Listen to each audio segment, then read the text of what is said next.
Salut, bienvenue dans Jeu de puissance. Je vais parler de la dernière série. On aura fait une analyse complète des 8 séries. Celle qui oppose l'Avalanche du Colorado au Kraken de Seattle. Les deux équipes se sont affrontées 3 fois lors de cette saison régulière. Et c'est les Kraken de Seattle qui l'ont remporté 2 fois. Et la seule fois qu'ils l'ont perdu, c'était en overtime. Les Kraken de Seattle n'ont jamais joué de playoff. Mais historiquement, il y a une équipe de Seattle qui a gagné une Coupe Stanley. C'était il y a très très longtemps, en 1917.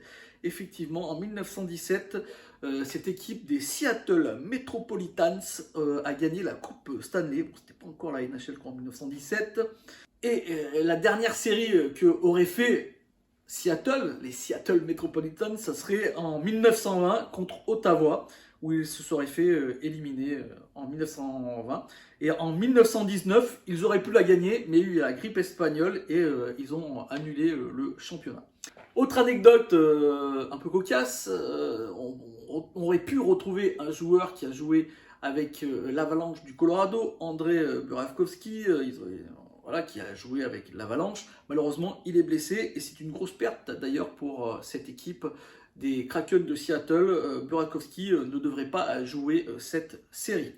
On va parler des joueurs en forme de chaque équipe. Bien sûr, hein, le joueur exceptionnel de l'Avalanche de Colorado, c'est Nathan MacKinnon, 1,33 points par match en série. Donc un joueur très très performant quand il s'agit de playoffs. Il a marqué 42 buts lors de cette saison, 111 points pour lui. Il faudra aussi noter qu'il y a un autre joueur qui a dépassé les 100 points. On n'en parle pas beaucoup, mais pour moi, c'est quand même une des valeurs sûres de cette équipe de l'Avalanche du Colorado. C'est bien sûr Mikko Rantanen, 55 buts pour lui, 105 points. Attention, Cale Makar a été blessé. Est-ce qu'il sera à 100%? Est-ce qu'il va jouer ce match? Ça, c'est une question très très importante pour l'Avalanche du Colorado. Comme on le sait, c'est un des meilleurs défenseurs de la ligue. Il serait dommage de le perdre pour les playoffs. Du côté du Kraken, on va pointer le meilleur pointeur du Kraken, c'est Jared McCann avec 70 points et 40 buts. Mais attention aussi au jeune rookie qui a très très bien fait, Matt Bernier. Au niveau des gardiens, on va parler des gardiens. Alexander Georgiev a très bien fait dans les cages de l'Avalanche du Colorado. 2,53 buts par match encaissés, 91,9%. Philippe Grubauer et Martin Jones se sont partagés la cage du Kraken de Seattle. Philippe Grubauer a joué un peu moins de matchs que Martin Jones. Martin Jones qui serait peut-être blessé lui aussi. Donc on ne sait pas trop. Voilà, la question va être est-ce que le Kraken de Seattle a vraiment un gardien adéquat pour jouer ces playoffs? Ça, c'est une question qu'on peut se poser et ça sera vraiment important. Maintenant, on va voir l'analyse de ce match. Est-ce que les Kraken de Seattle, qui s'est qualifié de façon surprenante, hein, personne ne les attendait là, après une saison dernière qui a été catastrophique, hein, on peut bien le dire. Alors, j'avoue que si on regarde le preview que j'ai fait des Kraken de Seattle en début de saison, je ne les mettais pas du tout dans la qualification. Ils se sont qualifiés à la surprise générale. Est-ce que maintenant ils ont les armes pour aller affronter le dernier vainqueur en date, l'Avalanche du Colorado?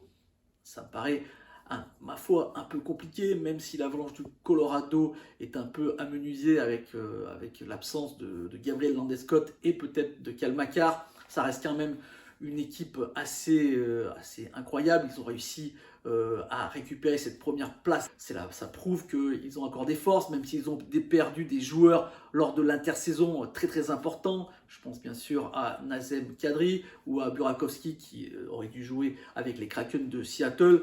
Donc ça reste quand même une équipe supérieure aux Kraken de Seattle. Et donc, à mon avis, je vois une qualification pas trop compliquée de l'Avalanche du Colorado en 5-6 matchs.